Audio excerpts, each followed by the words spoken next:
भर्तृहरि स्वयं अपने आप में पूर्ण संपन्न राजा थे, सम्राट, और एक तरह से चक्रवर्ती राजा थे। चक्रवर्ती राजा उसको कहते थे जो पूरे आर्यावर्त को, पूरे भारतवर्ष को जीत जाता था, समस्त राजाओं को अपने अधीन कर लेता था, वो चक्रवर्ती राजा कहलाता था। और उसको अपनी पत्नी से बहुत अधिक प्रेम था, प्यार था। भर्तृहरि को था। आजकल तो मैं नहीं कह सकता कि कितना पत्नी से प्यार होता है, मगर भर्तृहरि को ज्यादा था, क्योंकि उसने 4 बार विवाह किए थे। एक पत्नी, दूसरी पत्नी, तीसरी पत्नी, चौथी पत्नी।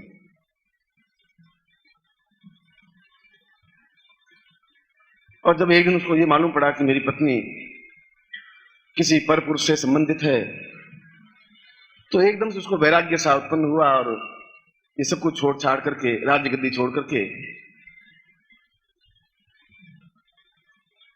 जंगल में चला गया, वनवास चला गया। क्योंकि एक दिन एक साधु सन्यासी दरबार में आया और भर्तृहरि को कहा कि ये मेरे पास एक अमर फल है और यह फल उस वृक्ष पर 12 साल में एक बार लगता है। एक फल लगता है, 12 साल में केवल एक फल लगता है। इस फल को जो खा लेता है वह अपने आप में पूर्ण यौवनवान और सुंदर हो जाता है। सन्यासी ने राजा को, क्योंकि राजा देश का सर्वोच्च अधिपति था, सन्यासी ने वह अमर फल राजा को भेंट कर दिया। राजा ने सोचा, भर्तृहरि ने सोचा कि मैं क्या खाऊं इस अमर फल को, इससे तो अच्छा है कि मैं अपनी पत्नी को दे दूं। वह सुंदर बनी रहेगी, यौवनवान बनी रहेगी, जीवन में सुख और आनंद, तृप्ति और श्रेष्ठता देती रहेगी। जब मैं तनावग्रस्त होऊंगा तो उसके पास मधुर वार्तालाप कर सकूंगा, और वह अमर फल पत्नी को दें तो ज्यादा अच्छा रहेगा। तो महलों में गया और पत्नी को कहा कि एक राजा साधु आया था और उसने ये अमर फल दिया है और कहा है कि 12 साल में उस पेड़ पर केवल एक फल लगता है। ये मुझे उसने खाने के लिए दिया था, मगर मैं सोचता हूं कि ये तुम्हारे लिए ज्यादा उचित रहेगा, तुम इस फल को खा लो। पत्नी उठी और चरणों को स्पर्श किया। उसने कहा कि मेरे प्रति कितना प्यार रखते हैं, कितना अटैचमेंट है, कितना अच्छा पति है, कितना दुर्लभ फल मुझे खाने को दिया। खुद भी खा सकता था यौवनवान बने रहने के लिए या अन्य कामनाओं के लिए। राजा तो वापस दरबार में आ गया। पत्नी का संबंध एक हाथी को जो चलाते हैं उसको महावत कहते हैं, महावत से उसका संबंध था, प्रेम संबंध था। उन्होंने सोचा कि जीवन की सबसे अच्छी चीज तो अपने प्रिय को देनी पड़ती है, देनी चाहिए, मैं क्या इसका भोगूं। महावत से ज्यादा तो प्रेमी मेरी जिंदगी में कोई है ही नहीं। उसने महावत को बुलाया। उसने कहा कि मैं तुमसे प्यार करती हूँ, पिछले साल भर से, 1.5 साल से तुम देख रहे हो ये अमर फल मेरे पास है और मैं चाहता हूं तुम बिल्कुल मजबूत और सुंदर, आकर्षक और श्रेष्ठ बने रहो। ये अमर फल मैं तुम्हें खाने के लिए देती हूँ, मगर किसी को तुम कहना मत, क्योंकि जिंदगी का लक्ष्य और ध्येय ये होता है कि जो हमारे पास उत्तम से उत्तम चीज होती है वह अपने प्रिय को या प्रेमी को या प्रेमिका को दी जाती है। महावत ने वह अमर फल ले लिया, लेकर के घर गया। उस महावत का संबंध एक वैश्या से था, प्रेम। उन्होंने सोचा मैं अमर फल खा के क्या करूंगा, उससे तो अच्छा वो अप्सरा है, प्रेमिका है जो वैश्या है, यदि उसको ये अमर फल दे दूं तो ज्यादा अच्छा रहेगा, क्योंकि कितना ध्यान रखती है। मैं अगर एक दिन नहीं जाता हूं तो रोने लग जाती है, आंसू बहाने लग जाती है, फड़फड़ाने लग जाती है और कहती है कि आपके बिना तो एक पल काटना मुश्किल है। वास्तव में ऐसा प्यार करने वाली कोई स्त्री संसार में है ही नहीं। और वैश्या के यहाँ गया और उसने, वैश्या ने आते ही रोना धोना शुरू कर दिया, क्योंकि औरतों के पास उस रोने का खजाना तो अटूट है। 2 बार आंखें फड़फड़ाई, आंसू आने लगे। वैश्या ने कहा मैं नहीं रह सकती, आप कहाँ राजा की नौकरी कर रहे हैं, छोड़िए उस महावत सिर को, और मैं या फिर मुझे साथ ले चलिए, मैं नहीं रह सकती, संभव नहीं है। उसने कहा कि रहना पड़ेगा, राजा को मालूम पड़ेगा तेरी मेरी दोनों की गर्दन उड़ा देगा, इसलिए तू अपनी जगह ठीक है, मैं अपनी जगह ठीक हूँ, मगर तेरे लिए बहुत शानदार चीज लाया हूं, ये अमर फल देख। ये अमर फल अब कहाँ से आया ये तो मैं तुम्हें नहीं बताऊंगा, मगर तुम इसको खा लोगे तो बहुत सुंदर बनी रहोगी, जवान बनी रहोगी, छोट सी बनी रहोगी, ये मैं तुम्हें देता हूं। वैश्य ने उस अमर फल को ले लिया। महावत 15-20 मिनट आधे घंटे बातचीत कर कर आके चला गया। वैश्य ने सोचा कि इस अमर फल को खाने से क्या हो जाएगा, इससे तो अच्छा ये अमर फल राजा को दे दूं तो राजा 1,00,000, 2,00,000, 5,00,000 दे ही देगा मुझे। और शाम के 4-5 बजे होंगे, वो अमर फल लेकर के राजा के दरबार में पहुंचे, भर्तृहरि के दरबार में। दरबार में देखा तो सुंदर सजी धजी अब वैश्या खड़ी। भर्तृहरि ने क्या बात है, क्यों आई हो? उन्होंने कहा महाराज आज कुछ लेने नहीं आई हूं, आज तो बहुत विशेष देने के लिए आई हूं। उसने कहा क्या बात? उस अमर फल निकाल के राजा के सामने रखा कि अमर फल है, और जो इस अमर फल को खा लेता है वो यौवनवान बना रहता है। इस देश में आपसे ज्यादा श्रेष्ठ और है ही कौन, हमारे लिए तो आप ही सब कुछ है। आप इस अमर फल को खाइए और हमें तृप्ति मिलेगी। राजा ने अमर फल लिया, उसने सोचा कि ये अमर फल तो रानी को दिया था, ये घूमता घामता वैश्या के पास से कैसे आ गया? उसने कहा मैं तुम्हें बहुमूल्य स्वर्ण देता हूं, तुम थोड़ा उधर एक तरफ खड़ी रहो, मैं आ रहा हूं। वैश्या को पहले वैश्या इतनी गंदी गलीज गाली नहीं थी। वैश्या के पास जाना सम्मान में एक सम्मान पाना होता था समाज में। जो समाज में सम्मानित व्यक्ति होते थे वैश्यों के यहाँ जाते थे। गणिकाएं कहलाती थी, नगर वधू कहलाती थी। और अलग कमरे में ले जाकर के राजा ने हाथ में ली छड़ी और उसको पीटना शुरू किया। उनका ये मुझे बात नहीं, अमर फल कितना है, तू लाई कहां से, ये मुझे बता पहले। 4-6 छड़ियां पड़ी। उसने कहा कि कुछ नहीं, मैं कुछ नहीं, मेरे तो एक प्रेम है महावत से, उस महावत ने मुझे दिया है। अच्छा ठीक। उसको महावत को पकड़ के मंगवाया और उसको पीटना शुरू किया। महावत ने कहा मर जाऊंगा मैं, आप मुझे। उसने कहा मरना ही है तुम्हें, ये अमर फल तो लाया कहां से जिसने वैसे तुम्हें दिया? उनका महाराज गर्दन तो मेरी कटनी है, मरना है ही, आप यही सूली पे टांग ही देंगे। ये आपकी पत्नी से मेरा प्रेम चल रहा है पिछले 2 साल से, और मेरे बिना वो 1 मिनट जिंदा नहीं रह पाती। उसने मुझे दिया खाने के लिए कि मैं यौवनवान बना रहा हूं। राजा ने सोचा कि स्त्रियाश्चरित्रम पुरुषं से भाग्यम देवो न जानाति कुतो मनुष्य। स्त्रियों का चरित्र और पुरुषों का भाग्य तो देवता भी नहीं जान सकते, मनुष्य तो क्या जानेंगे। उस महावत को एक तरफ खड़ा करके रानी के यहाँ गया। उसने कहा तुमने अमर फल खा लिया? हाँ महाराज, आपने आज्ञा दी तो मैंने खा लिया, बड़ा स्वादिष्ट था, और अब मैं सुंदर बनी रहूंगी। भर्तृहरि ने अमर फल उसके सामने रखा कि अमर फल तो मेरे पास नहीं, और तुमने कहां से खा लिया? उसको बहुत वेदना, दुख, ऐसा आघात पहुंचा कि यह कैसी पत्नी है। और उसी समय महलों से वह संन्यास जीवन के लिए रवाना हो गए, सन्यासी बन गए। इस एक घटना से, इस आघात से, इस वेदना से। और उसने बस लोग कहा कि ब्रह्मा येन कुलाल वन्यमितो ब्रह्मांड भांडोदरे। इच्छाएं अपने आप में अनंत हैं, मनोकामनाएं अनंत हैं, और ब्रह्मा भी अपनी इच्छाओं को रोक नहीं सके। ब्रह्मा जैसा ब्रह्मर्षि आदि पुरुष, उसने भी जीवन में सुंदरतम पत्नी प्राप्त करने के लिए विष्णु की आराधना की, रुद्र की आराधना की, और यह मांगा कि मेरे ऐसी पत्नी हो जो संसार में उसके समान दूसरी कोई नहीं हो। एक इच्छा ब्रह्मा के मन में थी।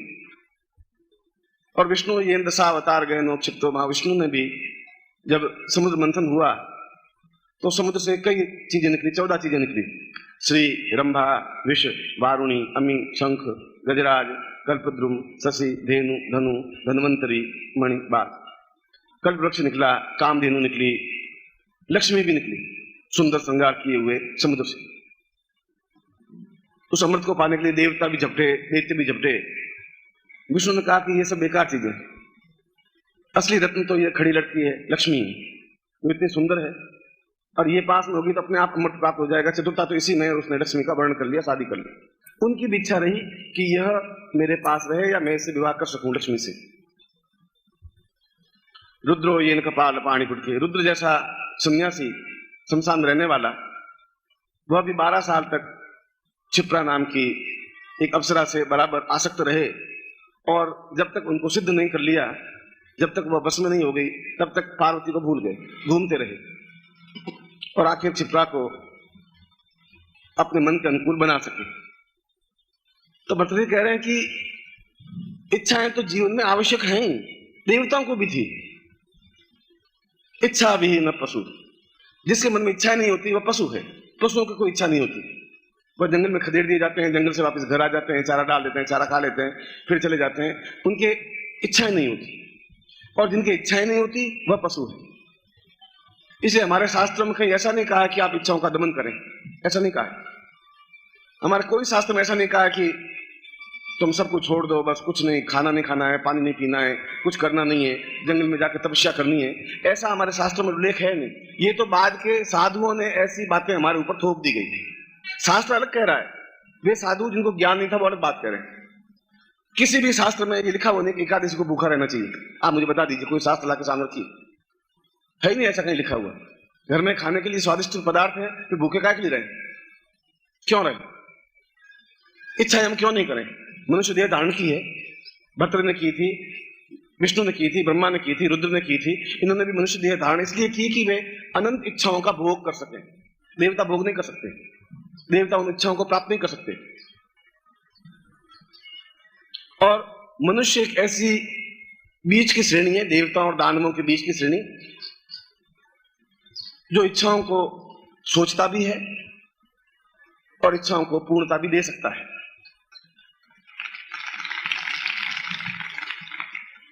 इसलिए मैंने अपने शिष्यों को कभी इस बात के लिए प्रेरित नहीं किया, इस बात की साधनाओं के लिए नहीं कहा कि आप इच्छाओं का दमन कर दें। इच्छाओं का दमन अपने आप में विस्फोट पैदा कर देगा। आप इच्छाओं को बहुत दबाएंगे तो आपका मस्तिष्क विकृत हो जाएगा, पागलपन सा हो जाएगा। ऐसा हो जाएगा कि आपको किसी मन लगेगा नहीं, उतना ध्येय, उतनी लगन, उतनी एक निष्ठता नहीं आ पाएगी। जब आदमी की इच्छाएं पूरी नहीं होगी तो आदमी के मन में झंझावात सा रहेगा, एक कसक सी रहेगी कि ये काम हो नहीं पाया, ऐसा होना चाहिए था, ऐसा मेरे चाहिए, मेरे मकान होना चाहिए, मेरी सुंदर पत्नी होनी चाहिए, प्रेमिका होनी चाहिए, प्रेमी होना चाहिए, सब कुछ होना चाहिए, क्यों नहीं हो?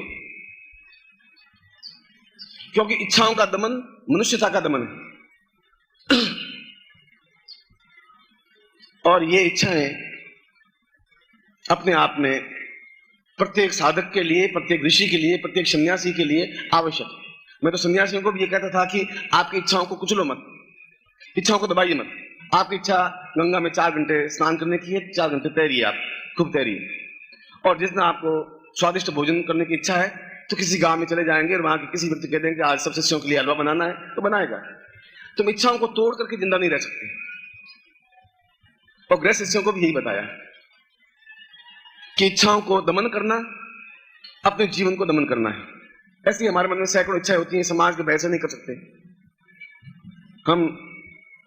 संगीत, अगर मान लो आप 60 साल के हैं, संगीत सुनना चाहें, फिल्म देखना चाहें, तो बेटे बूढ़े कहेंगे अब आप क्या फिल्म देखते हैं, राम राम करिए, ये क्या है, आप छोड़िए, इसमें देखने लायक चीजें नहीं है। इसमें करिश्मा कपूर का डांस है, बहुत सेक्सी बहुत है, आप यहाँ से हट जाइए, हम बैठे देखें। और उनको बुढ़े को बेचारे उठा करके बाहर बिठा देते हैं। वो सोचता है कि करिश्मा कपूर क्या चीज है, आखिर क्या ये हमें बाहर क्यों बिठाते हैं? मगर उनको इच्छाओं का दमन करना पड़ता है, क्योंकि बहुएं बैठी, बेटियां बैठी है, वो कैसे बैठे? या फिर वो खुद भी हट जाता है कि हम बड़े हो गए हैं, बच्चों के सामने बैठ के ऐसी चीज नहीं देख सकते, सब खराब है। खराब इसलिए है कि तुम प्राप्त नहीं कर सकते। जब चीज प्राप्त नहीं कर सकते उसको गालियां दी जाती है। साम्यवादी बोल देंगे कि ये अमीर बहुत गंदे हैं, झूठे हैं, मक्कार हैं, ये महलों में बैठे हुए लुच्चे हैं, लफंगे हैं। वो बोलेगा कि उसके पास है ही नहीं, उसके पास हो तो गालियां देगा नहीं। जो चीज हमें नहीं प्राप्त होती उसके लिए हम गालियां देते हैं, एक भड़ास निकाल देते हैं। इच्छा हमारी भी है कि हमारे पास सुंदर भवन हो, सुंदर ड्राइंग रूम हो, सुंदर शरीर हो, आकर्षक देहयष्टि हो, पत्नी हो, पुत्र हो, या जो भी आपकी इच्छा है। कोई भी इच्छा अपने आप में गलत नहीं है जो नैतिक नियमों के विपरीत नहीं हो। हमारी नैतिकता जरूरी है, नीतिगत दोष नहीं होना चाहिए, ऐसा कोई बात नहीं होनी चाहिए जो किसी को नुकसान पहुंचा सके। और दुर्गा सप्तशती जैसा एक अद्वितीय ग्रंथ, मार्कंडेय जैसा एक अद्वितीय ऋषि इसलिए कि उसने शिव और शक्ति की दोनों को प्रत्यक्ष आराधना की, सिद्ध किया, समन्वय किया और उनको अर्धनारीश्वर का रूप दिया। पहली बार अर्धनारीश्वर की कल्पना मार्कंडेय ऋषि के टाइम में हुई कि एक पुरुष में जब नारी के गुण आते हैं तो पुरुष पूर्णता प्राप्त कर सकता है, एक नारी में जब पुरुष के गुण आते हैं तब वह पूर्णता प्राप्त कर सकती है। खाली पुरुष तो ठूंठ बन के रह जाएगा, उसमें देखने की दृष्टि नहीं रहेगी। सौंदर्य क्या चीज है पुरुष नहीं समझ पाएगा। जब तक नारी नहीं होगी तब तो कैसे समझेगा कि सौंदर्य क्या चीज होती है, सौंदर्यता क्या होती है, सुंदरता क्या चीज होती है। गुलाब नहीं खिलेगा तो आप कैसे मालूम करेंगे गुलाब भी कोई चीज होता है। यदि संसार में केवल आदमी होते, औरतें होती नहीं, या गुलाब के फूल खिलते नहीं, या बगीचे नहीं होते, या बसंती हवा नहीं होती, तो आप कल्पना कर सकते हैं कि ये कितना रूखा सूखा जीवन होता। जीवन में प्रत्येक प्रकार के राग रंग, भोग, यश, मान, पद, प्रतिष्ठा, ऐश्वर्य, इनकी इच्छा रहनी ही चाहिए, होनी चाहिए। और मार्कंडेय ने इतना अद्वितीय ग्रंथ, मार्कंडेय पुराण में शिव के ऊपर पूर्ण ग्रंथ है, शक्ति के ऊपर पूर्ण ग्रंथ है, और उनके द्वारा लिखा हुआ शक्ति का ग्रंथ ही कई वर्षों से मान्य है कि उन्होंने अपने जीवन में भगवती दुर्गा को साक्षात किया और उनके कई रूपों को साक्षात प्रत्यक्ष करके दिखाया। और उन्होंने कहा कि प्रथम शैलपुत्री च, द्वितीयम ब्रह्मचारिणी, तृतीयम चंद्रघंटेति, कूष्मांडेति, चतुर्थकम पंचम स्कंदमाति, षष्ठम कात्यायनीति च। छठा दिन नवदुर्गा का छठा दिन कात्यायनी का दिवस है। और कात्यायनी का ध्यान करते समय, ध्यान लिखते समय उसने कहा काला ब्राह्राम कटाक्षी रेगुल भयदाम मौली बद्धेन्दु रेखा शंखम चक्रम कपाणम त्रिशमत्करे रुद्रवंती नेत्राम सिंह स्कंधादि रूढ़ाम त्रिविधम खिलम तेजसाम पूरयन्ती ध्याये दुर्गा जयाक्षाम त्रिशुतिम सेविताम सिद्ध कामी। कात्यायनी अपने आप में अद्वितीय सौंदर्यमयी देवी है, सौंदर्यमयी कहा, और उसकी आंख में या शब्दों में कोई विकार नहीं था। उसने कहा सुंदरता की एक आगार है, अद्वितीय सुंदरी है, और उसी रूप में ही उसकी कल्पना की जा सकती है। इस रूप में नहीं कि उसके हाथ में शंख है और चक्र है, कृपाण है, इस रूप में उस कात्यायनी की कल्पना नहीं की जा सकती, क्योंकि उस एक शरीर से यह ज्ञात हो सकता है कि सौंदर्य क्या है, उसके माध्यम से यह ज्ञात हो सकता है कि मधुर मुस्कान क्या होती है, स्मित हास्य क्या होता है, उसके माध्यम से ज्ञात होता है कि हृदय क्या पक्ष होता है, हृदय पक्ष क्या होता है, उसके माध्यम से यह मालूम पड़ जाता है कि साधक क्या चीज प्राप्त करना चाहता है, किस प्रकार से प्राप्त करना चाहता है। और केवल अंत में उसमें उसके ध्यान में, कात्यायनी के ध्यान में कहा कि जीवन की समस्त मनोकामनाओं की पूर्ति केवल कात्यायनी प्रयोग के माध्यम से संभव है, या कात्यायनी के माध्यम से संभव है। यह इस शिविर का सौभाग्य है, और वास्तव में सौभाग्य है कि हमने जितने भी साधनाएं की वे अपने आप में उच्च कोटि की साधनाएं संपन्न की, चाहे कूष्मांड साधना की, चाहे तारा साधना की। कुछ प्रवाह ऐसा बना कि शिष्य तो कम रहे यहाँ, मगर बात की प्रवाह ऐसा ना प्रवचन का कि अच्छी से अच्छी साधनाओं को आपके सामने रखता गया।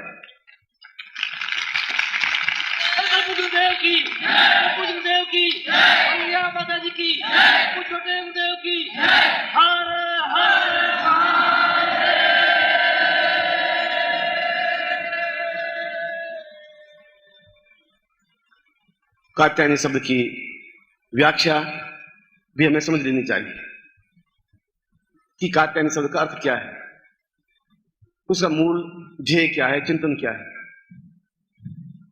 और उसमें दुर्गा सप्तशती में, दुर्गा सप्तशती के क्षेपक में उसने बताया है कि जीवितोर्व वदान्यैव इच्छाम पूर्ति तथैव च पूर्णत्व सम्मोहनायाम कात्यायनी च उच्यते है। व्यक्ति को इस प्रकार का कात्यायनी की साधना के माध्यम से पूर्ण सम्मोहन प्राप्त होता है। सम्मोहन का मतलब है कि हमारी आंखों में वह एक तेजस्विता प्राप्त हो जाए कि हम किसी को देखें और वो सम्मोहित हो जाए। ये अपने आप में सबसे बड़ा एक बहुमूल्य पदार्थ है या बहुमूल्य वरदान है देवताओं का, ऋषियों का, कि एक आंख में उस प्रकार की तेजस्विता प्राप्त हो जाए। आंख वैसी की वैसी रहेगी, आंख में छोटी बड़ीपन नहीं आएगा, मगर आंख में वह एक चीज आ जाएगी, एक आकर्षण आ जाएगा कि हम देखें किसी को और वह सम्मोहित हो, वशीकरण में हो। संसार का श्रेष्ठतम ज्ञान वशीकरण है, सम्मोहन है।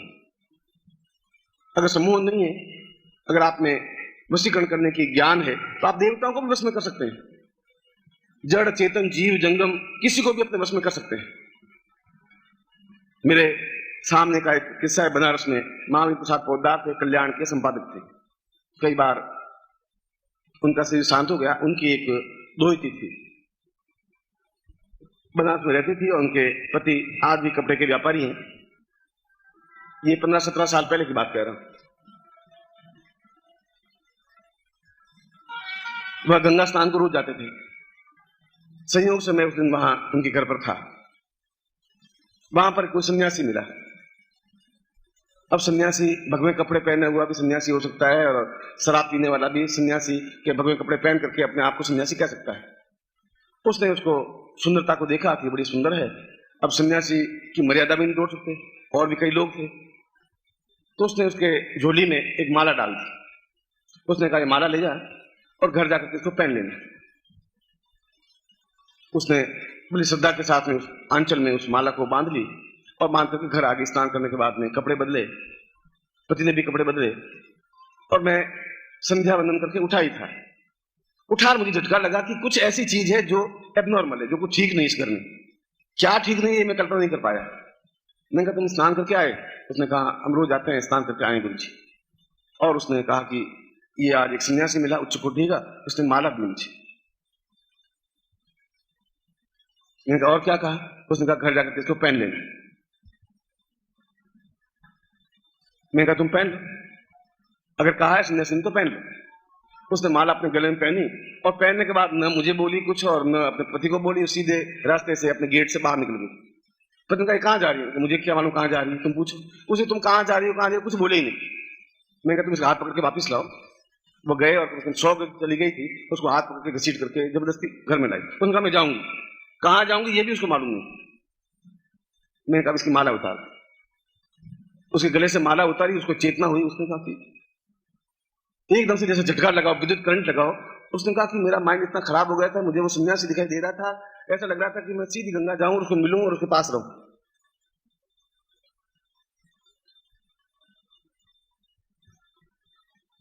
इस प्रकार के प्रयोग भी सम्मोहन के माध्यम से संभव है, जड़ को भी, चेतन को भी, पुरुष को भी, स्त्रियों को भी, देवताओं को भी, दानवों को भी। आंख में वह क्षमता आनी चाहिए। वह क्षमता कात्यायनी साधना के माध्यम से ही संभव है। मन की जितनी इच्छाएं, कई इच्छाएं मैं बोल नहीं पाता हूं, मेरे मन में कई इच्छाएं होंगी, मगर संकोच के हमारे पत्नी के सामने नहीं कह पाता हूं। मैं प्रेम करता हूं, ये बात पत्नी को नहीं कह सकता। आज श्रीवास्तव ने सारा मामला खोल दिया। तो उसने कहा कि वहां मांग भरती है, वहां अप्सरा बैठी बैठी गुरु जी के चरणों की। मैंने कहा, हमारी पत्नी नहीं थी, तूने पहले कह दिया, अच्छा किया। अब शाम को कहता था अटक हो जाती। मुझे पूछती, अच्छा ये मांगे कितनी बढ़ती हैं, कितने लोग? अब मैं उसको क्या जवाब देता? ऐसी कोई बात कहनी हो श्रीवास्तव तो दोपहर को कह दिया कर, क्योंकि रात मेरी खराब नहीं होगी। रात भर वो कहती रहेगी कि अच्छा ये, अगर उसने कहा कि तो लाख में तो एक ही सुंदर है, तो उनका वो तो ठीक है, लाख में सुंदर हूं, बाकी 99,999 वो कौन है? मैं तो एक सुंदर हूं, पर बाकी कौन है ये मुझे बता। आंख में सम्मोहन की क्षमता, एक कामना की पूर्ति, जो भी कामनाएं हमारी हो, और हाँ मैं तो ये कह रहा हूं, उम्र के किसी भी भाग में हो। मैंने उस प्रयोग को करवाया जहां कूष्मांड साधना के माध्यम से आप यौवनवान बन सकें। मैंने तारा साधना प्रयोग करवाया आपको, जो अपने आप में विलक्षण है, और मैं बहुत प्रसन्नता मुझे है कि मैंने आपको आज्ञा दी, आपने कैसेट एक संग्रह अपने पास रखा, मेरी आज्ञा का आपने पालन किया। उस कैसेट से मेरा कोई सीधा संबंध नहीं है, मगर यह है कि मेरे शिष्यों के पास वह ज्ञान संचित हो सके, वे पुस्तकें उनके पास रह सके। जो तारा प्रयोग किया है वो अपने आप में विलक्षण प्रयोग था। कात्यायनी प्रयोग है वह अपने आप में 6 विशेषताओं को लिए हुए होता है।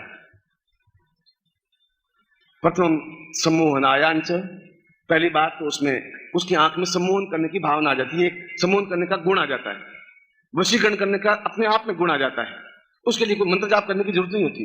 जो ही कात्यायनी सिद्ध हुई या कात्यायनी को सिद्ध किया, उसकी आंख में अपने आप क्षमता आ जाती है, चाहे वो किसी को देखे और सामने वाला खड़ा ही रह के देखता ही रहे, चाहे ऑफिसर हो, चाहे आपके भाई हो, चाहे संबंधी हो, चाहे शत्रु हो, चाहे दुश्मन हो, चाहे जज हो, चाहे कोई भी हो।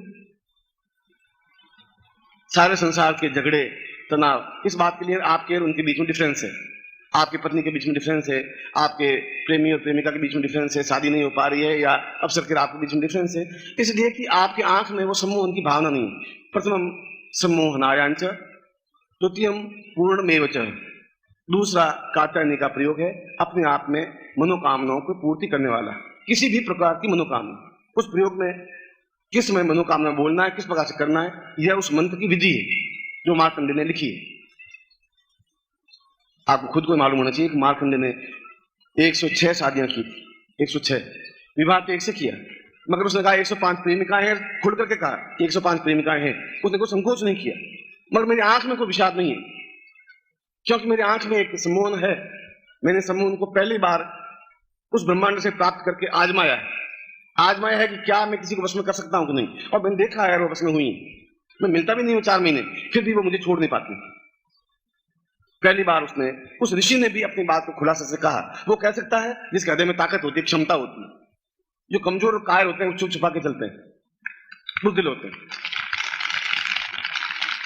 तो प्रेम करना गुनाह तो ही नहीं, किया है डरले से किया है। अब तुम्हें कुछ कहना होता आप कहिए, जो मुझे कहना मैं आपको कह देता, मगर हम कर नहीं पाते। हम बड़े इधर से उधर ताक झांक करते हुए बैठे, तुम यहाँ आना और अशोक होटल के पीछे गली है, गली के पीछे में खड़ी हो जाना, तुम आना 12 से 20 बजे, मैं 12 से 20 बजे पहुंचूंगा और बस गए और मैं घर जाऊंगी। फादर क्या कहेंगे, मैं जा रही हूँ। अरे अभी मत जा, अभी तो तुम आई है। नहीं मैं जा रही हूँ। अच्छा भाई चलिए, ये प्रेम बस। और तुम्हारा प्रेम चलेगा कैसे? तुम्हारी आंख में वशीकरण वो मिल गई गली में, तो फिर वो जाएगी, तुम्हारे घर में आएगी, वापिस फादर के पास जाएगी, फिर फादर के पास जाएगी कैसे, या वो जाएगा कैसे? ये एक तरीका है। जगदम्बा को साधना करने के लिए भी वशीकरण प्रयोग जरूरी है, देवताओं को वशीकरण करने के लिए भी जरूरी है, दैत्यों को वशीकरण करने के लिए जरूरी है, भूत प्रेत के साथ किसी को भी, गुरु को भी वश में करने के लिए आपके पास सम्मोहन करना जरूरी है। सीधा मुझे देखा और वश में हुआ, फिर कोई जरूरत है ही नहीं। चलो गुरु जी मेरे घर चलो, गुरु जी आप पीछे पीछे, आप आगे आगे, मैं पीछे पीछे। पत्नी पूछे कहाँ जा रहे हो, आप कहाँ जा रहे हो, अभी बच्चे हैं, ये क्या कर रहे हो, बस जैसे वो लड़की निकल गई थी, निकल गए आपके पीछे पीछे। मगर प्रेमी तो आप हैं, इतने प्रेमिका में एक, अब क्या क्या करेंगे आप, कैसे करेंगे, ये एक सोचने की बात है। इतने प्रेमियों को मैं खुश भी नहीं कर सकती, संभव भी नहीं, क्यों सभी बिल्कुल तैयार बैठे हैं मुझे वरमाला पहनाने के लिए। फिर भी उसने कहा द्वितीय सम्मोहन आया। दूसरे उसमें गुण यह है कि सब इच्छाएं पूर्ति होती। तृतीयम देव उत्थान, जो भी साधना है देवताओं को उत्थापन करना है, देवताओं को जागृत करना है, या अप्सरा को सिद्ध करना है, यक्षिणी को सिद्ध करना है। मैंने उस दिन भी प्रवचन में कहा था कि अप्सरा को सिद्ध करना अपने आप में कोई दुर्भाग्यशाली नहीं है, देवताओं को सिद्ध करना अपने आप में कोई गलत नहीं है। मगर यदि उस साधना में यदि आपके पास सम्मोहन सिद्धि है, तो उन देवताओं को, उन अप्सराओं को, उन यक्षों को, उन कुबेरों को भी आप सिद्ध कर सकते हैं, अपने वश में कर सकते हैं। मैं दोपहर को 2 घंटे बैठूं और किसी गंधर्व को आज्ञा दूं कि तुम मुझे संगीत सुना, और आराम से पलंग पर बैठा और वो संगीत, देव संगीत जो इंद्र की सभा में बजाया जाता है, वह सुनूं, इसमें क्या दोष? क्योंकि मुझ में वो साधना है, वह क्षमता है, मुझ में संगीत सुनने की इच्छा है। मैं गजल सुनता हूँ आराम से, गीत भी सुनता हूँ, फिर मैं गीत भी सुन लेता हूँ, गा लेता हूँ, तो क्या दोष हो गया? मगर यह तीसरी सम्मोहन साधना के माध्यम से वह उन लोगों को भी अपने वश में कर सकता है। चतुर्थम पूर्णमेव च, चौथी कात्यायनी प्रयोग का मतलब है कि हम जो पूर्णता चाहें वह पूर्णता प्राप्त हो। हम चाहें कि गृहस्थ में पूर्णता प्राप्त करें, हम चाहें संन्यास में पूर्णता प्राप्त करें, हम धन में, प्रभुता में, ऐश्वर्य में, पद में, जिस क्षेत्र में भी हम पूर्णता प्राप्त करना चाहें वह कात्यायनी साधना के माध्यम से संभव है। इतना विलक्षण प्रयोग, एक अद्भुत प्रयोग, और ये सब आज सुबह जब इन्होंने कहा कि हमारी इच्छाएं इन साधनों के माध्यम से पूर्णता प्राप्त करने की है, हम एक आपकी तरह गुरु बन सकें, यश प्राप्त कर सकें, सम्मान प्राप्त कर सकें, अपने शिष्यों को संतुष्ट कर सकें, और आज कात्यायनी दिवस है तो आज हमें प्रयोग को संपन्न करवाएं। मैं कह रहा था, वहां लड़के बैठे हैं मेरे, ये कह रहे थे कि हम भी आपके पुत्र ही हैं। दोनों बातें। आखिर उन्होंने भी इस कात्यायनी तंत्र को पढ़ा होगा और कात्यायनी तंत्र में लिखा है कि वह व्यक्ति अभागा है जिसके आंख में वशीकरण नहीं है, वह व्यक्ति अभागा है जिसने कात्यायनी साधना नहीं की। उसके पहले श्लोक से यही शुरू है। ऋषि कह रहा है कि वह व्यक्ति अभागा है जिसने कात्यायनी की नहीं, वह व्यक्ति अभागा है जिसके आंख में आकर्षण नहीं, वह व्यक्ति अभागा है जिसमें सौंदर्य नहीं। क्यों? पुरुष सौंदर्य अपने आप में सौंदर्य है, नारी सौंदर्य अपने आप में सौंदर्य है, बसंती हवा का अपने आप में सौंदर्य, टेंट का अपने आप में सौंदर्य है, सूर्य का अपने आप में सौंदर्य। उस सौंदर्यता को पूरे साथ पी सके, तृप्त हो सके और तृप्ति प्राप्त कर सके, यह कात्यायनी तंत्र के माध्यम से संभव है। मगर इतनी बात कहने के बाद एक बात और की, यह अपने आप में तांत्रिक प्रयोग है, मांत्रिक प्रयोग नहीं है। और तांत्रिक प्रयोग का मतलब ये नहीं कि शराब चढ़ाई जाए, मांस मदिरा, ऐसा शास्त्र में लिखा ही नहीं है कि तंत्र में कहीं मांस मदिरा, मध्यम मांसम था मत्स्यम मुद्रा मैथुन मकार पंचवर्ग शास्त्र तांत्रिक बहुच्यति। ये तो गोरखनाथ के बाद में भ्रष्ट साधुओं ने ऐसे श्लोक बना दिए, कहीं कोई उल्लेख नहीं है। वह तो अपने आप में सामान्य प्रक्रिया है। जैसे मैं ग्रस्त होकर के उस प्रकार की साधना कर सकता हूं, वैसे आप भी कर सकते हैं, बालक भी कर सकता है, वृद्ध भी कर सकता है, लड़की भी कर सकती है, लड़का भी कर सकता है। मगर तीक्ष्ण साधना है, गोपनीय साधना है, उच्च कोटि की साधना है, अद्वितीय साधना है। क्योंकि जो ग्रंथों में लिखा हुआ है, ऐसे कात्यायनी ग्रंथ, तो कात्यायनी के बारे में कई ग्रंथ चौखंबा में प्रकाशन हुए हैं, कई प्रकाशनों ने छापे हैं, मगर उन प्रकाशनों में सही ढंग से कात्यायनी की व्याख्या हुई नहीं है, सही ढंग से कात्यायनी के बारे में लिखा ही नहीं गया है, सही ढंग से कात्यायनी का मंत्र ही उल्लिखित नहीं है। आप एक बोर्ड में कुछ लेकर के चित्र बना दीजिए कि ये कात्यायनी देवी है, अब आप में इसको मना नहीं करते कात्यायनी देवी है कि नहीं, क्योंकि आपने देखा ही नहीं।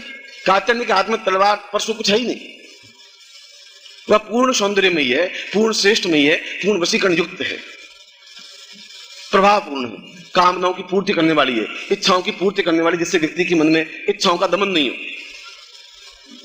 वह सोचे वह काम हो जाए। और ऐसा और तंत्र के माध्यम से करने का मतलब है कि मंत्र उच्चारण सही तरीके से करें। घर में कर सकते हैं, मैं अपने घर में करता हूं, आप कर सकते हैं। वह एक तरह से मंत्र ही है, मंत्र का उच्चारण बिल्कुल सही तरीके से होना चाहिए। और उससे और केवल 6 दिन की 7 दिन की साधना है, ऐसा नहीं 6 महीने बैठे बैठे माला जप रहे हैं और उसके बाद सिद्ध हो, ऐसा कुछ है ही नहीं। साधना इतनी लंबी नहीं होती। कल भी मैंने आपको साधना दी कि आपको 14 दिन साधना करनी है, और पूरी जिंदगी में 14 दिन बहुत बड़े कीमती नहीं होते। ये बात है कि कल भी जो मैंने प्रयोग आपको करवाया था तारा, वह एक तांत्रिक प्रयोग था कि ये ध्यान रखना चाहिए कि हम दक्षिण दिशा की ओर मुंह करें। मैंने बार बार एक चीज को 2-3 बार दोहराया कि आपको दक्षिण दिशा की ओर मुंह करना चाहिए, ऐसा आसन होना चाहिए, सामने ऐसा यंत्र होना चाहिए, चावलों की ढेरी होनी चाहिए, सफेद वस्त्र होना चाहिए, लकड़ी का बाजूट होना चाहिए। ये सब इसलिए कहा कि उसमें न्यूनता नहीं चल सकती, जो बताया वह बिल्कुल स्पष्ट हो। कई लोगों ने प्रश्न लिखे, आज शाम को मैं जवाब दूंगा, उन लोगों को बताऊंगा जो उनकी जिज्ञासा है इस संबंध में। तो कल भी वह एक तांत्रिक प्रयोग ही था, एक तरह से मंत्र प्रयोग था, आज भी मंत्र प्रयोग ही है। मगर सब साधनाओं की अपेक्षा ये कात्यायनी प्रयोग इसलिए श्रेष्ठ माना गया है कि इससे एक व्यक्ति सहस्र श्रीरेखाम सहस्र पुरुष, यजुर्वेद में कहा है कि व्यक्ति की एक आंख नहीं होती या 2 आंख नहीं होती, सहस्राक्षी होता है, 1000 आंखें होती हैं व्यक्ति के शरीर पर। आंख ऐसी होती है, आंख बंद कर लीजिए और यहाँ पर मक्खी बैठी तो आपको मालूम पड़ जाएगा मक्खी बैठी, यहाँ चिंटी चढ़ रही है तो आपको 2 मिनट मालूम पड़ जाएगा चिंटी चढ़ रही है। आपने चिंटी देखा नहीं कि चिंटी है कि नहीं, मगर आपको एहसास हो गया चिंटी है। तो उसमें भी हाथ की जो आंख थी खुली थी, उसने बता दिया कि चिंटी चल रही है या मक्खी बैठी हुई है, या पास में कोई भी आके तो आपको मालूम पड़ जाएगा कि मेरी माँ आके पास में बैठी है, आंख बंद किए हुए हो। उसकी घ्राण से, उसके पास बैठने से अपने आप एहसास हो जाता है, क्योंकि व्यक्ति अपने आप में 1000 आंखों से युक्त है। सहस्र श्रीरेखा, उसके 1000 सिर हैं, सहस्र पाद 1000 पैर हैं, सहस्र बाहुभ्याम 1000 हाथ व्यक्ति के, पुरुष के, और 1000 नेत्रों से यदि वह देखता है तो पूरे ब्रह्मांड को देख सकता है। फिर केवल ये टेंट और पर्दा और मुझे को और तुमको देखने की जरूरत नहीं है। सहस्र श्रीरेखाम सहस्र पादभ्याम, 1000 आंखें उसकी जागृत हो जाएं पूरे शरीर में, प्रत्येक शरीर में जितनी जागृत और अजागृत आंखें होती हैं वह सब जागृत हो जाएं। इसलिए वेद में, यजुर्वेद में बताया गया कि पुरुष अपने आप में एक सिर या 2 आंख का ही नहीं होता। जब उसकी 1000 आंखें खुलेगी तो अपने आप में दिव्य दृष्टि प्राप्त कर सकता है, तब अपने ज्ञान दृष्टि प्राप्त कर सकता है, तब सही अर्थों में पुरुष बन सकता है। जो मैंने पुरुष की व्याख्या की थी, नर और पुरुष में डिफरेंस।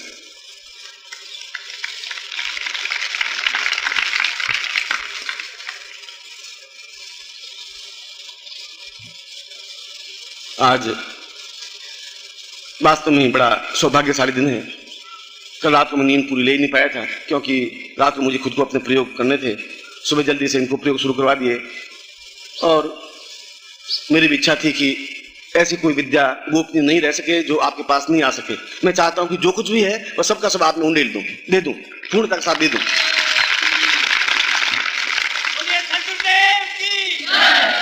आप जहां भी जाएं, आपका शरीर, आपका चेहरा चुंबकीय हो, एकदम जैसे चुंबक लोहे को खींचता है, सामने वाले को खींच ले। आप अपनी आंखों के माध्यम से देख सके, एक आंख नहीं 1000 आंखों के माध्यम से। और ऐसे प्रयोग उनकी किताबों में नहीं है। मेरे पास कात्यायनी तंत्र के बारे में कोई 40 किताबें लिखी हुई है, कोई चौकमा से प्रकाशित है, कोई मोतीलाल बनारस के यहाँ छपी हुई है, कोई खेमराज श्रीकंठदास के यहाँ छपी हुई है, मगर वो विधियां उसमें है ही नहीं। इसलिए नहीं मैं कोई पंडित हूं, मैं कोई विद्वान हूं और कोई विद्वान नहीं है। विद्वान मुझसे ऊंचे होंगे, मगर शायद उनको ये ज्ञात होगा ही नहीं, इसलिए वो लिख नहीं पाए। 4 कात्यायनी की पुस्तकें लिख करके आप भी एक 5 की किताब लिख सकते हैं। उसमें क्या है, थोड़ा मसाला इससे लिया, थोड़ा इससे लिया, थोड़े से लिया, एक मंत्र उससे लिया, विधि उससे लिया, किताब छाप दीजिए 40 पेज की। उससे प्रामाणिकता नहीं बन सकती। प्रामाणिकता तब बन सकती है जब आप स्वयं अपने जीवन में उसको सिद्ध किया हो। सिद्ध किया हो तो अनुभव होगा कि ऐसा है। जब सिद्ध किया नहीं तो लिखना, ग्रंथ लिखना बेकार है। ये कात्यायनी पर मैं तब तक नहीं लिखूंगा जब तक सिद्ध नहीं कर लूं। किताबों के माध्यम से आपको ज्ञान नहीं दूंगा। किताबी ज्ञान अपना आप अधूरा है, उसमें आपको सफलता मिल नहीं सकती। और मेरा शिष्य कहीं जाए और उसमें चुंबकीय आकर्षण नहीं और लोग खींचे हुए उसके पास नहीं आए तो मेरा गुरु होना भी बेकार है, आपका शिष्य होना भी बेकार है।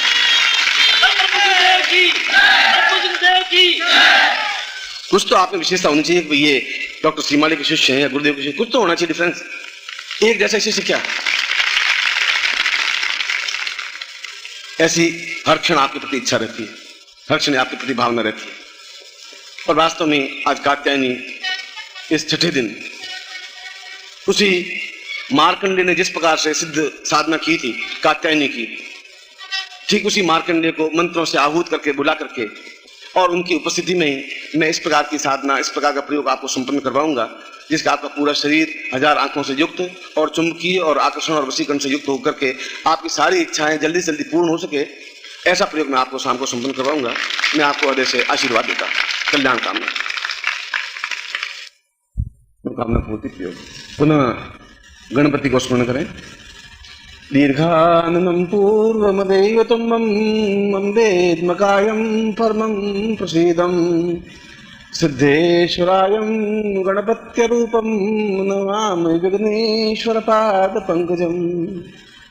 हे विघ्नेश्वर, विघ्नों के नाश करने वाले भगवान गणपति, मैं आपके अधीन होकर के उस प्रयोग को संपन्न कर रहा हूं जिससे कि मेरी मनोकामनाएं पूर्ति हो सके और मैं अपने जीवन में इस ग्रस्त जीवन को पूर्णता के साथ संपन्न करता हुआ निरंतर आगे की ओर अग्रसर हो सकूं। तत्रादो पूर्णमासां संकल्पम कुर्यात्। दाहिने हाथ में जल लेकर के संकल्प करिए। ओम भारत सेवटखंडे जम्बूदीपे शालिवांसा के बुद्धावतारे संशय सबम सुमता 2052 चैत्र मासे सुरेशयाम रात्रो सा पुरुषम गुरुवासे प्राप्लक्ष्मी प्राप्लक्ष्मी सिरकाल भोगनुम सा एतोस्मानुम सकृते कल्याणताम मां मनोमन कामना सिद्धताय कात्यायनी प्रयोगान एतोस्मानुम शक्ति अमुक गोत्रोत्पन्नो। हम अपना गोत्र बोलिए, अमुक नामनाय अपना नाम बोलिए, ताम पूर्णताय प्राप्ता निमित्तम मम विशेष मनोकामना सिद्धताय एतोस्मानुम कृते कल्याणताम नमः सा चिंत्यामि पुरुष्याम एतोस्मानुम सातभ्यम संपर्दते। छोड़ दीजिए। तत्रादो यंत्रम जलम प्रक्षेप। यंत्र के ऊपर पास में जल हो, जल डाल के इसको जल से धोइए, नहीं तो मानसिक रूप से ऐसा सोचिए कि इसके ऊपर मैं जल डाल के धो रहा हूं। ओम वरुष्योत्तम महर्मसि वारुण तो वरुष्य हेत सदन से वरुष्य हेत मासीद। तत्र दुग्ध स्नानम, दूध से स्नान करवाइए। ओम पयः पृथिव्यां पयो कदि कुपयो दिव्यंतरिक्षे पयोधाः पैश्वती वृषा सन्तुपयं मा दधि स्नानम, दही से। ओम दधि क्रावणो अकारिक बनाने सुबिनो मुखा कर्तन आय गुंखितारिकता दधि स्नानान्ते घटस्नानं समर्पयामि। ओम कृतं निमिक्षे कृतं शयो निकृतेस्तो कृतं सिराम अनुपदमा वहमा दशस्वाहा कृतं रखव्यम्ना घटस्नानान्ते मधुस्नानं सैर से। ओम मधुबातारितायते मधुक्षरन्ति सिन्धवा माधवीन संतवो खदि मधुनक्तमुतो खसो मधुपार्थिव गुमरजा मधुद्यो वृष्ण पिता मधुमाम्नो वनस्पति मधुमाम अत सूर्य माधवीर्गावो वमुतुनाम मधुस्नानान्ते शर्करा स्नानम साइकोस्तैः शनिगंगि बिरुसी सकुष्टा सयुदन्द्रो गणेन सद्गुंसिसो भापाव सुगुंसवाम प्रतिताम बिरस्ताम साम शर्करा स्नानं समर्पयामि। तत्रादो पंचामृत स्नानं समर्पयामि नमः। ओम पंचनद्या सरस्वती सोतसा सरस्वती पंचधा सो देशे भवसरिता पंचम स्नानं समर्पयामि नमः। शुद्ध जल से। गंगे चिमने चिवर गोदावरी सरस्वती नर्मदे सिंधु कावेरी जलेशु। ओम शुद्धवालः सर्वशुद्धवालो मणिवालस्त्रास्मिना श्वेता श्वेताक्षोरुण से रुद्राज पशुपते कर्णाम जावाम और इत्ता से रोदो नसुदसानम समर्पयामि नमः प्रक्षयामि। इनको पहुंच लीजिए, आप दुपट्टा है, दुपट्टे से पहुंच लीजिए। तिलकम कृत्वा केसर से या कुंकुम से तिलक करिए। ओम नमो सुनंताय सहस्रमूर्तये सहस्रपादाय शिरोर्भावे सहस्रनाम्ने पुरुषाय शाश्वते सहस्रकोटि धारिणीं अक्षं समर्पयामि नमः। चावल चढ़ाइए। ओम अक्षन्नम नमः दुःखतस्तोकत सुभान बहुप्रामिष्टयामि दियोजानि अक्षं समर्पयामि नमः। अक्षान्ते पुष्पं समर्पयामि नमः। सुमाल्यानि सुगन्धीनि मालत्यादीनि मया दानि पूजार्थं पुष्पाणि पुष्पं समर्पयामि नमः। पुष्पान्ते धूपं समर्पयामि नमः। धूपान्ते दीपं समर्पयामि नमः। दीपान्ते नैवेद्यं समर्पयामि नमः। नैवेद्यान्ते ताम्बूलं समर्पयामि नमः। ताम्बूलान्ते प्रदक्षिणां समर्पयामि नमः। यानि कानि च पापानि ज्ञाता ज्ञातकृतानि च तानि तानि निसन्ति प्रदक्षिणां पदे पदे। पापोऽहं पापकर्माहं पापात्मा पापसम्भवः त्रायमां पुण्डरीकाक्ष सर्वपाप विनिर्भव। एतोस्मान् सा कात्यायनी ध्यानं समर्पयामि नमः। उसके सामने कात्यायनी ध्यान करिए, इस यंत्र के सामने। ओम कालाभाप्राकटाक्षैर्विगुलभेदां मौल्यबद्धेन्दुरेखा शंखं चक्रं कृपाणं त्रिशक्मतिकरे रुद्वहन्तीति नेत्रां सिंहस्कन्धादिरूढां त्रिभुवनमखिलं तेजसां पूरयन्ती ध्यायेत् दुर्गा जयाक्षां त्रिदशपरिवृतां सेवितां सिद्धिकामे। मैं अपनी कामनाओं की सिद्धि के लिए सेवितां निरंतर आपकी सेवा करता हुआ उन विशेष मंत्रों के माध्यम से मनोकामना पूर्ति कर रहा हूँ। एतोस्मानं सकृते कल्याणपं सातुभ्यं यजमचितं मोदोति पूर्वा सूर्यं समर्पयामि नमः। ओम तिष्ठदेवहितं पुस्ता चक्रमशता पश्येमि सरदा संजीवेम सरदा सद्गु शृणुयाम सदा सततं पब्रवाम सदा पुरुषातुभ्यं संप्रदेहि। अब आप यंत्र को दोनों हाथों में ले लीजिए। दोनों हाथों में यंत्र लेकर के उसके ऊपर रुद्राक्ष और ब्रह्मांड भेदन तीनों रखिए। फिर आप मेरी तरफ बिना पलक झपकाए देखें। ये दोनों हाथों में रहे और मैं इसमें बीच में 3-4 प्रसंग आएंगे। एक प्रसंग तो आपका गोत्र क्या है, तो आप गोत्र उच्चारण करें। आपका नाम क्या है, तब अपना नाम उच्चारण करें। तब आपकी पहली मनोकामना जो सबसे ज्यादा तीव्र है, ये मेरी मनोकामना जल्दी जल्दी पूरी हो। जैसे आप मान लो 20 इच्छाएं हैं, तो सबसे ज्यादा पहली इच्छा क्या है, फिर द्वितीय मनोकामना, फिर तृतीय मनोकामना, फिर चतुर्थ मनोकामना, फिर पंचम मनोकामना और फिर अंत में अन्य समस्त मनोकामनाएं। तो वे जो 5 मनोकामनाएं वो जल्दी जल्दी पूरी हो जाए। तो आपकी जो भी ऐसी इच्छा हो जो ज्यादा जरूरी हो, जब मैं कहूँ प्रथम मनोकामना, तो आप मन में उस मनोकामना को सोचे। फिर दूसरी मनोकामना, तो दूसरी मनोकामना सोचे। छठी बार में अन्य जितनी भी मनोकामना वे आपकी पूर्ति हो। ऐसा नहीं करूँगा। देखेंगे मेरी तरफ, और हाथों में यंत्र होगा, यंत्र के ऊपर गुटिका होगी और त्रिगुण भेदन होगा। सीधे बैठ गए। ओम पूर्णाम बलिवराम पतस्पूर्णाम पुनरापतः सुकाम अर्जुन सतकृतो हो सा चित्तिंजा पूर्वा चित्तिं जुमन सा घनता देवा इहा गमन भीति होत्रा ऋता व्रता प्रत्येक विश्व भूमनो ज्योम शुक्रमण विश्वाहादाभ्यगुम नवेः सप्ताते अग्ने समिधा सप्तजिह्वाः सुतां प्रियाणि सप्तोत्तराः सप्तात्वा यजन्ति सप्तयो नीरा प्रणसुगतेन स्वाहा तत्रादुत्तमं गोत्रोत्पन्नो हम। अपना गोत्र बोलिए। अमुक पिता, अपने पिता का नाम बोलिए। ताम पुत्र, अपना नाम बोलिए। ताम शिष्यतां पूर्वायतोस्मानं कृते कल्याणं मम सापुष्य एतोस्मानं कृते मनोकामना पूर्वं कात्यायनी सा पूर्णस्य प्रयोगां स एतोस्मानं चिन्तये सा चिन्त्यामि विचिन्त्य वृक्षनास्पूर्वासतुभ्यं यदमचिन्तो ज्योति पूर्वा द्रवा पतस्पूर्णा पुनरापतकाम होतं सुखतिंजुमसा पूर्वातसा सत्यमि कल्याणतं कल्याणश्चेतसोनि सहस्रदिका पूर्वा सहसा सहस्रपात सबु मृद्यु सुतां पूर्वसं प्रथम मनोकामना पूर्णत्व प्राप्ताय। पहली मनोकामना मन में सोच लें।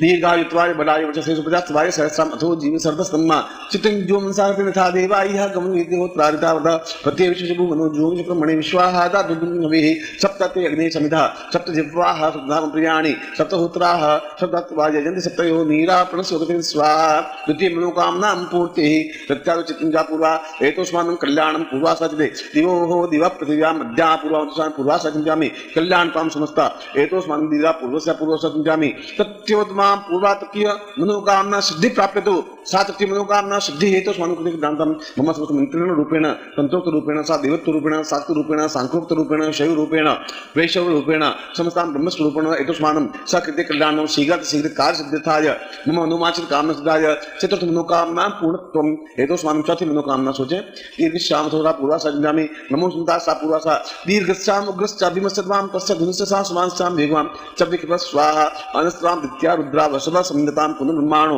वसुन चक्रे वसुनि तत्वा तन्नो मृत्य सत्या संतोषमान से कामाः पंचमं मनोकामनां पूर्ति सा दीर्घो सा कल्याणकं मम गुरुत्वे सामस्क गोत्र शास्त्र साकाध्याय नानसीमालिता मिखेश्वर निधि पुरुषां दीर्घो वथा वा पूर्वासा कर्तव्य कल्याण ताम दीर्घो सा पूर्वादुष्मं तांत्रिक रूपेण संकंभा पूर्वसं कंभा पूर्वसं ध्वांक्षम धुवा पूर्वासा चिंतामि धूम धूम धूजटे काम पूर्वा पुरुषोनि खिंचम के पूर्वसा दीर्घा दीर्घा दीर्घा कृत्यो कल्याण ताम पूर्व कात्यायनी शाम पूर्वादुष्मं सिसाम स्वतुमं सा विश्वामित्र रूपेण गर्गत्री कणाद पुरस्ते रूपेण सा चैतन्य रूपेण ब्रह्म स्वरूपेण आत्म स्वरूपेण नक्षत्र स्वरूपेण भेद स्वरूपेण स्वरूपमा सूर्य स्वरूपेण चंद्र स्वरूपेण समस्त ब्रह्मांड स्वरूपेण कात्यायनी मम समस्त मनोकामनां पूर्ति प्रयोगाम सा एतस्मानं सर्व भौतिक आध्यात्मिक उन्नति प्राप्त निमित्तं मनोकामनां पूर्तिं प्रयोगा सा रोगम स्वैषा न दुःखम न दारिद्र्यम न कष्ट न पीड़ा सुखा सौभाग्य धन धान्य यश प्रतिष्ठा ऐश्वर्य प्राप्त निमित्तं समस्त मनोकामना सिद्धिं पूर्णत्व प्राप्त निमित्तं पूर्णमदः पूर्णमिदं पूर्णात् पूर्णमुच्यते पूर्णस्य पूर्णमादाय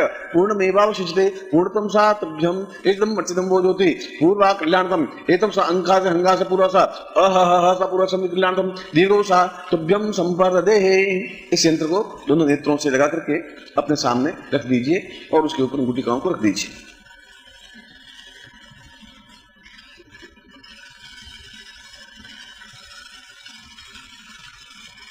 तत्राद गुरु पूजनम, गुरु पूजना करिए। गुरुर्ब्रह्मा गुरुर्विष्णु गुरुर्देवो महेश्वरा गुरु साक्षात् परब्रह्म तस्मै श्री गुरुजनभ्यो नमः। गुरुम् आवाहनं समर्पयामि नमः। गुरु आवाहन्ते पाद्यं समर्पयामि नमः। पाद्यान्ते अर्घ्यं समर्पयामि नमः। अर्घ्यान्ते आचमनीयं समर्पयामि नमः। आचमनीयं स्नानं समर्पयामि नमः। ओम पयोदधि गतं चैव मधु च शर्करायतं पंचामृतेन स्नानार्थं प्रतिकृताम्। ओम पंचनद्या सरस्वती पंचदासो देशे वसुता पंचम स्थानांते शुद्ध स्थानम। ओम शुद्धवाला सर्वशुद्धवालो मणिवालस्तासना श्वेता श्वेताक्षो रुणस्ते रुद्राय पशुपते कर्णाम जावाम अवलिप्ता सिरोद्वंद्वा सुदूर स्थानम संक्राम नाथ केशरम तिलकम कृत्वा नमो सुनंताय सहस्रमूर्ते सहस्रपादाय खरुर्भावे सहस्रनाम्ने पुरुषाय शाश्वते सहस्रकोटि उदाहरणा तिलकान्ते गत्वा स अक्षमालां ता पूर्वतोस्मानि पुष्पमाल्यं समर्पयामि नमः।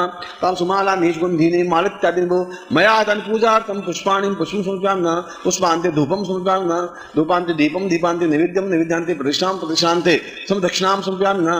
दक्षिणान्ते दक्षिणा गर्भ एतोस्मानं सा पूर्ति कल्याणं हिरण्यगर्भ गर्भस्थं हेम बीजमासो अनंत पुण्य फलवता शान्तिं प्रचमे दक्षिणां दक्षिणान्ते पूर्वश्याम यानि कानि च पापानि ज्ञाता ज्ञातनांच तानि तानि सन्ति प्रदक्षिणां पदे पदे पापोऽहं पापकर्माहं पापात्मां पापसंभव त्राहि मां पुण्डरीकाक्ष सर्वपाप विनिर्मुक्त। तत्रादु गुरुं प्रार्थयेत।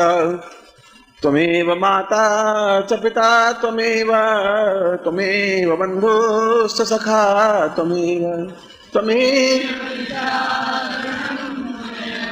त्वमेव सर्वं मम देव देव। त्वमेव माता च पिता त्वमेव त्वमेव बन्धुश्च सखा त्वमेव विद्या द्रविडं त्वमेव त्वमेव सर्वं मम देव देव। त्वमेव माता च पिता त्वमेव त्वमेव विद्या द्रविणं त्वमेव सर्वं मम देव। अनयां पूज्यां सांगायस्य परिवाराय सायुधायस्य शक्तिकाय तपूर्णं तुभ्यं संपदे। तत्कादु मंत्रं पठेत। इसका छोटा सा मंत्र है, मैं आपको मंत्र उच्चारण करवा देता हूं। केवल 2 बीज हैं और बीच में कात्यायनी प्रयोगा है। ये तो स्मान से बोले ओम ह्रीं कात्यायनीयै ह्रीं ओम। ओम ह्रीं कात्यायनीयै ह्रीं ओम। ओम ह्रीं कात्यायनीयै ह्रीं ओम। ये किसी भी माला से इसका मंत्र जाप हो सकता है। केवल इसको नित्य 1 माला मंत्र जाप करने की जरूरत है और 21 दिन करने की जरूरत है। या 21 बार माला होनी चाहिए, बस ये समझ लीजिए आप। पर एक दिन में एक माला होगी, 2 दिन बीच में छूट जाए तब कर सकते हैं, ऐसा भी कोई बंधन नहीं, रेगुलरिटी हो, किसी भी समय कर सकते हैं। ये माला स्फटिक हो या अकीक माला हो, पर तुलसी या चंदन की माला से नहीं हो सकता, भक्ति माला से नहीं हो सकता, साधनात्मक माला होनी चाहिए। दीपक अगरबत्ती की इसमें आवश्यकता नहीं होती है, क्योंकि आप स्वयं अग्नि स्वरूप होते हैं। ये मंत्र जब पढ़ें तब नीचे आपका आसन होना चाहिए और पश्चिम या उत्तर की तरफ मुंह होना चाहिए आपका, उत्तराभिमुखम प्रक्षेप। इसमें पहली बात यह है कि आप हाथ में संकल्प लेना अनिवार्य होता है, रोज हाथ में जल लें कि मैं अमुक कार्य की पूर्ति के लिए ये आज माला जप कर रहा हूँ। यदि कोई विशेष कार्य उस दिन आ गया हो, उस कार्य के लिए, या सर्व मनोकामना सिद्धि पूर्ति के लिए ऐसा बोल सकते हैं कि मैं अमुक गोत्र, अमुक पिता का पुत्र, अमुक नाम, मैं समस्त कामनाओं की सिद्धि के लिए ये मंत्र जाप कर रहा हूँ, या आज मेरा ये कार्य होना चाहिए, इसके लिए ये मंत्र जाप कर रहा हूँ। इस प्रकार से आप रोज संकल्प जल्द लेकर के फिर माला मंत्र जाप करें, और आप देखें कि उस दिन अनुकूलता आपको प्राप्त होती ही है, क्योंकि मंत्र अपने आप में सिद्ध मंत्र है। इसको सिद्धि प्रदान करने के लिए 1.25 लाख मंत्र जाप करना या 120 बार मंत्र जाप करना आवश्यक नहीं है। ये अपने आप में आपके शरीर में कात्यायनी सिद्ध है, इसलिए इस मंत्र को सिद्ध करने की जरूरत नहीं है, नित्य प्रयोग करने की जरूरत है। और केवल 21 दिन इस मंत्र जाप को होना चाहिए, रोज एक माला, और 21 दिन को या रात्रि को, सुबह या शाम, किसी भी समय हो सकता है। मगर एक बात इसमें ध्यान रखने की जरूरत है कि समय उसमें निश्चित होता है। जैसे आपने पहले दिन 8:30 बजे मंत्र जाप किया, तो दूसरे दिन भी 8:30 बजे ही करेंगे, 8:35 या 8:50 में नहीं करेंगे, 30 दिन भी 8:30 बजे ही करेंगे। कोई एक समय मुकर्रर करेंगे और उस समय पर वो मंत्र जाप हो, और एक माला मंत्र जाप, और 21 दिन के लिए मंत्र जाप। पुरुष या स्त्री, कोई भी बालक या बालिका इस मंत्र जाप को कर सकते हैं। उसके बाद में इस यंत्र को अपने घर में रख लें, और 4 महीनों के लिए घर में यंत्र रखने के बाद में उस माला को और उस यंत्र को नदी में प्रवाह कर दें, या तालाब में प्रवाहित कर दें, या किसी मंदिर में रख दें। ये इसका विधान। माला 21 दिन तक मंत्र जाप करने के बाद में वो यंत्र घर में रहेगा, और कुल 120 दिन तक घर में रहेगा। उसके बाद यंत्र को प्रवाहित कर देने की आवश्यकता है। मैं आपको इस प्रयोग के लिए एक बार फिर हृदय से आशीर्वाद देता हूँ कि निश्चय ही आपकी समस्त दैहिक, दैविक और भौतिक तीनों मनोकामनाओं की पूर्ति हो, आप सफलता प्राप्त करें, ऐसा मैं आपको हृदय से आशीर्वाद देता हूँ। ओम परम तत्वाय नारायणाय गुरुभ्यो नमः। ओम परम तत्वाय नारायणाय गुरुभ्यो नमः। ओम परम तत्वाय नारायणाय गुरुभ्यो नमः। ओम परम तत्वाय नारायणाय गुरुभ्यो नमः।